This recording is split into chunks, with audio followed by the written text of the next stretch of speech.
Pakistan cricket board ने वफाकी हुकूमत की गाइडलाइंस को मद्देनजर रखते हुए ICC को खत लिख दिया है। मजीद जान लेते हैं समग्र नुमाइंदे कादिर ख्वाजा हमारे साथ मौजूद है। कादिर, बताइए खत में क्या मौक़िफ़ इख्तियार किया गया है पाकिस्तान क्रिकेट बोर्ड की जानिब से?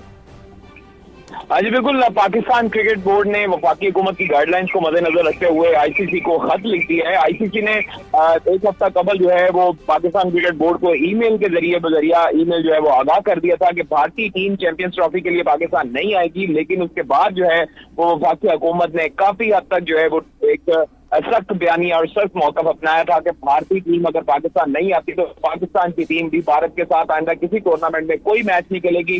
भारत में जो है वो 3 टूर्नामेंट जो है वो शेड्यूल है, जिसके हवाले से पाकिस्तान टीम उसमें शिरकत नहीं करेगी। अलबत्ता ICC को जो है तमाम तर कानूनी मुशावरत मुकम्मल करके। बहुत शुक्रिया आपका कादिर ख्वाजा।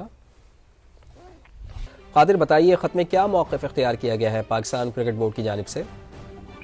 जी बिल्कुल, पाकिस्तान क्रिकेट बोर्ड ने वफाकी हुकूमत की गाइडलाइंस को मद्देनजर रखते हुए ICC को खत लिख दिया है। ICC ने एक हफ्ता कबल जो है वो पाकिस्तान क्रिकेट बोर्ड को ईमेल के जरिया ईमेल जो है वो आगाह कर दिया था कि भारतीय टीम चैंपियंस ट्रॉफी के लिए पाकिस्तान नहीं आएगी। लेकिन उसके बाद जो है वो वफाकी हुकूमत ने काफी हद तक जो है वो एक सख्त बयानिया और सख्त मौकफ अपनाया था कि भारतीय टीम अगर पाकिस्तान नहीं आती तो पाकिस्तान की टीम भी भारत के साथ आइंदा किसी टूर्नामेंट में कोई मैच नहीं खेलेगी। भारत में जो है वो 3 टूर्नामेंट जो है वो शेड्यूल है, जिसके हवाले से पाकिस्तान टीम उसमें शिरकत नहीं करेगी। अलबत्ता ICC को जो है तमाम तर कानूनी मुशावरत मुकम्मल करके। बहुत शुक्रिया आपका कादिर ख्वाजा।